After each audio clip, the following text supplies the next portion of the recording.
Continuando a nossa reconstrução tugendhatiana da noção de sentido ou da semântica freguiana.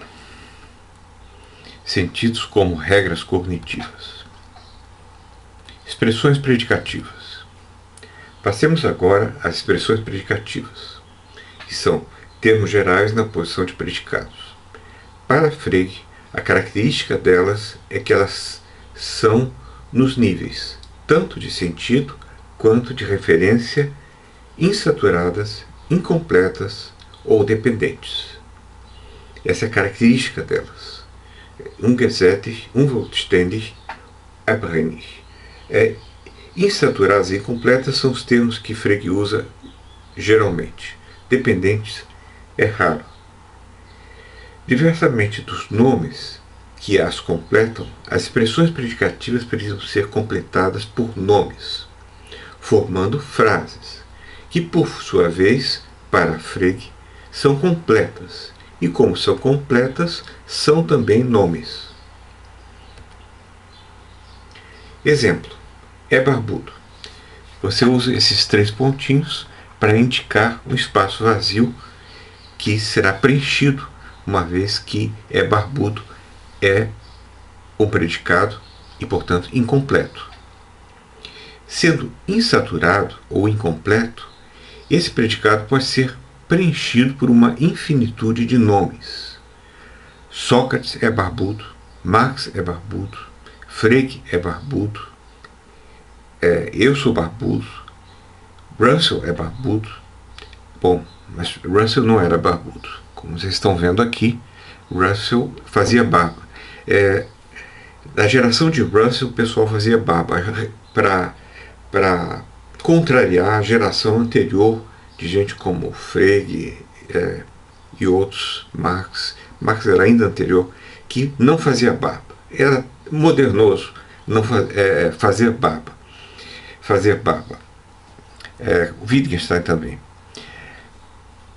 Pode parecer que com isso seja possível diferenciar o predicado do sujeito ou nome ou termo singular. Mas não é tão fácil assim, pois nada nos impede de dizer que os termos singulares também são incompletos, pois eles podem ser completados por inúmeros predicados. Por exemplo, Sócrates é uma porção de coisas. Ele pode ser barbudo, Sócrates é sábio, Sócrates é falador, Sócrates é baixinho, Sócrates é feio, etc, etc. Sócrates é medroso, o que, por sinal, é falso, uma vez que Sócrates era uma pessoa bastante corajosa. Minha sugestão, tomada de empréstimo de Aristóteles, recorre à definição de substância como sendo aquilo que existe na independência das outras coisas. Assim, a referência do nome, o objeto, é algo equivalente à substância que existe na independência de outras coisas. É algo que é independente com respeito à referência de seu predicado. E a referência do predicado, por sua vez, é dependente relativamente ao objeto referido pelo sujeito. Isso é o ponto essencial. Dependência e independência. Para Frege, isso é complicado. Seria complicado, pois a referência do predicado é um conceito entendido como uma propriedade platônica para Frege. É alguma coisa abstrata. Para ele, o conceito, para complicar ainda mais, é uma função, uma noção derivada da matemática que tem como argumento o objeto e, eventualmente, o que cai sobre ele que dá como valor o valor verdade, que seria o verdadeiro. Explicando isso melhor, uma função é algo que tem um input e um output. Exemplo, 2 elevado a x é igual a y. Isso é uma função. Se x for 2, y será 4. E assim, dependendo de quanto for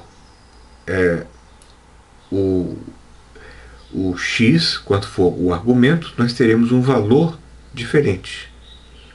E serão, nesse caso, inúmeros, infinitos valores possíveis. Mas, no caso da função conceitual, só existem dois valores, o verdadeiro e o falso. Isto é, quando nessa função cai sob o conceito função um objeto, pelo menos um, você tem que a frase será verdadeira. E o valor verdadeiro da frase, o verdadeiro. Você terá o valor verdadeiro como resultado da função. Enquanto que, se não cai objeto algum sobre ele, sobre o predicado, digamos, é Saci Pererê ou coisa assim, nós teremos como valor o falso. Isso na frase predicativa, sendo esse valor o verdadeiro e o falso um objeto abstrato. Mas em que sentido o conceito pode ser dependente ou completado por um objeto quando esse cai sobre ele? Há alguma maneira de resgatar essa metáfora? Há inúmeros problemas com relação a isso que eu não vou tocar aqui. O fato de que todas as frases verdadeiras se refeririam a uma mesma coisa e todas as frases falsas a uma mesma outra coisa, e que seriam entidades abstratas. Isso pode valer para a matemática, mas fica difícil. Como pode ser que a referência da frase Aristóteles escreveu a Ética a Nicomo é a mesma do que a referência da frase 2 e 2 é 4. Mas deixamos isso. A melhor maneira de dar sentido à diferença que nós estamos tentando explicar seria abandonar a estranha identificação freguiana da referência do predicado com o conceito. Existe, de fato, uma ideia que vem de Kant e permite isso. O conceito é a regra semântica que nos dá o sentido do predicado. Trata-se da doutrina kantiana dos conceitos como schemata. Aqui fala Kant. O conceito de cachorro significa uma regra segundo a qual minha imaginação me permite produzir a forma de um animal de 4 patas sem se limitar a uma forma específica dada pela experiência. Isso é citado por Tugendhat, na página 143 do seu livrinho. E com isso, nota Tugendhat, Kant resiste às críticas feitas ao imagismo conceitual dos empiristas ingleses como Locke.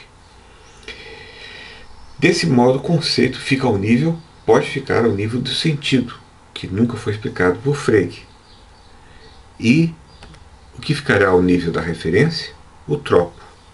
Assim, minha resposta é: 1. Identificar o conceito com o próprio sentido do predicado, como seu modo de apresentação, a sua regra de aplicação.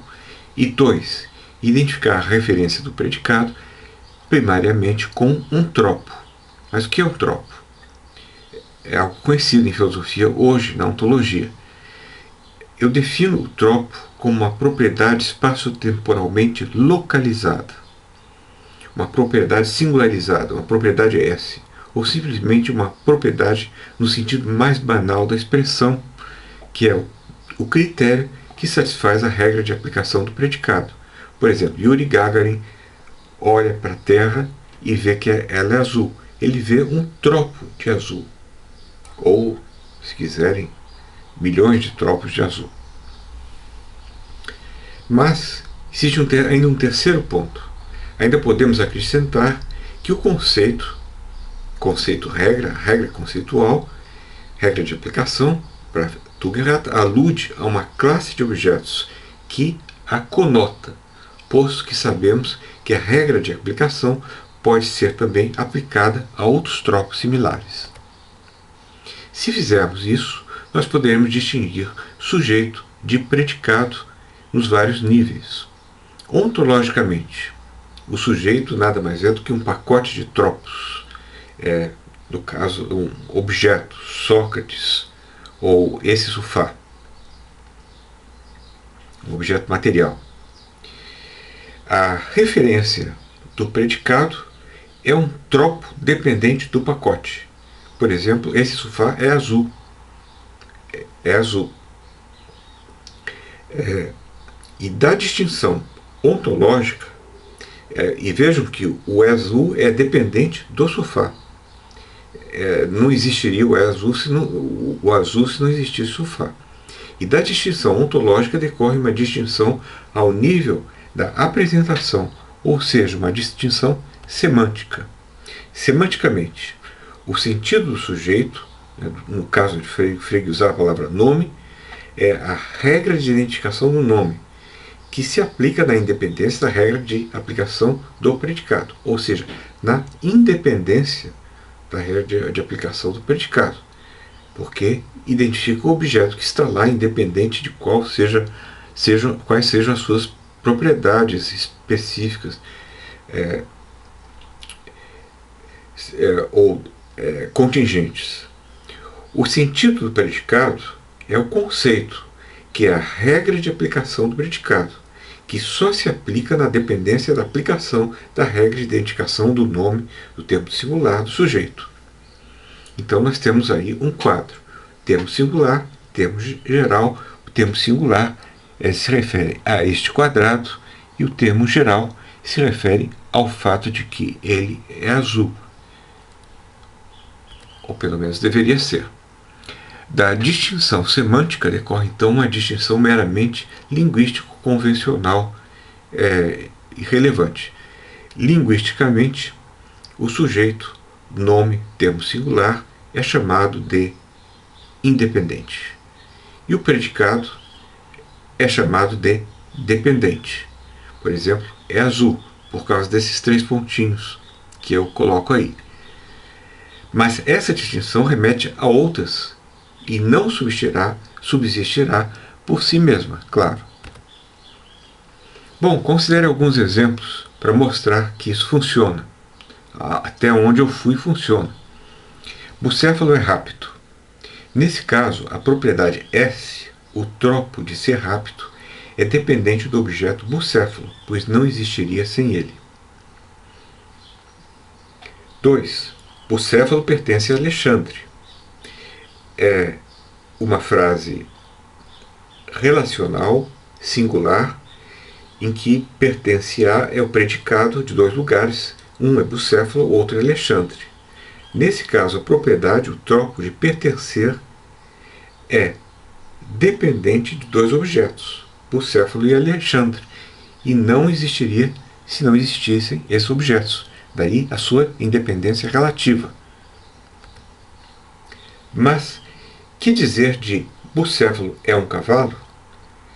Ora, aqui nós temos que é um cavalo não é uma propriedade contingente, mas parece uma propriedade essencial. Ora, a propriedade S de ser um cavalo seria essencial ao Bucéfalo.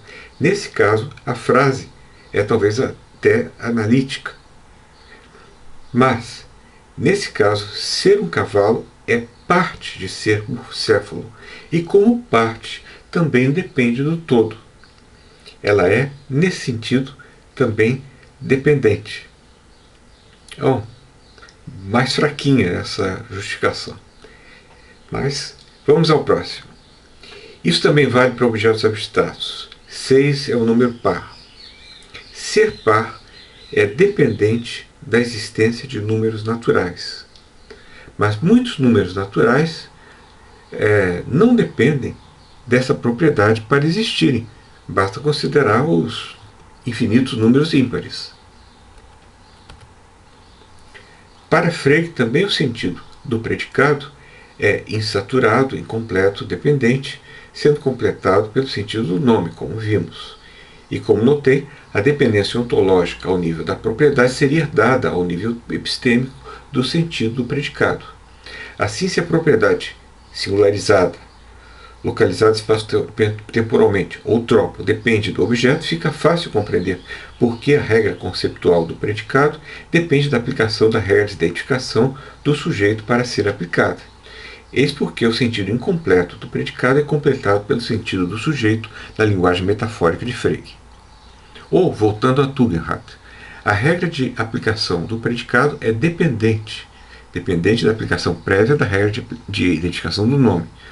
Assim como o céfalo é branco, não, o céfalo é preto, a terra é azul, 2 é par.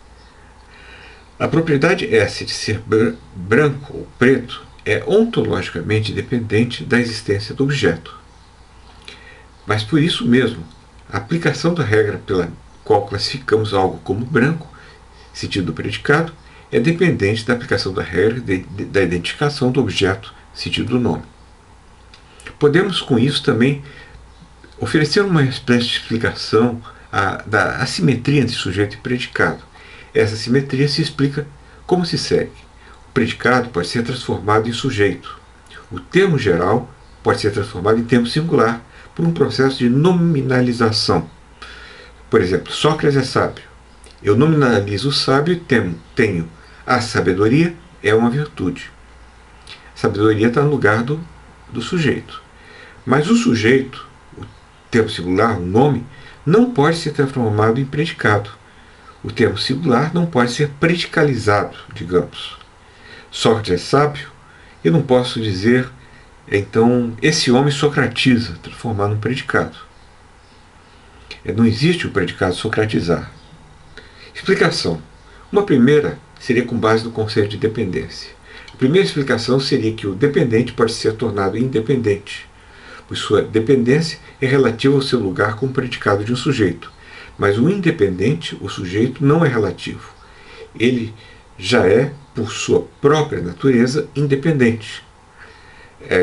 Ao menos com relação a predicados contingentes, não podendo essa característica lhe ser retirada. Mas há uma outra explicação que me parece mais plausível, utilizando a lógica. Talvez. Considere, a sabedoria é uma virtude. O que essa frase, na verdade, quer dizer é: todo ser humano que for sábio terá uma virtude, ou para todo x, S de x, então V de x. Mas eu quero restringir o x aos seres humanos, a esse domínio. Vemos que, na verdade, o predicado é sábio nunca deixou de ser dependente. Apenas que a sua dependência foi generalizada para todo o domínio dos seres humanos. Essa seria a explicação. E esse procedimento não pode, no entanto, ser aplicado a um termo singular, pois o termo singular não se aplica a domínios, a classe de objetos. Daí porque não é possível predicalizá-lo.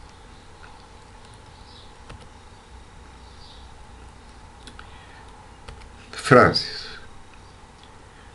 Não podemos parar aqui.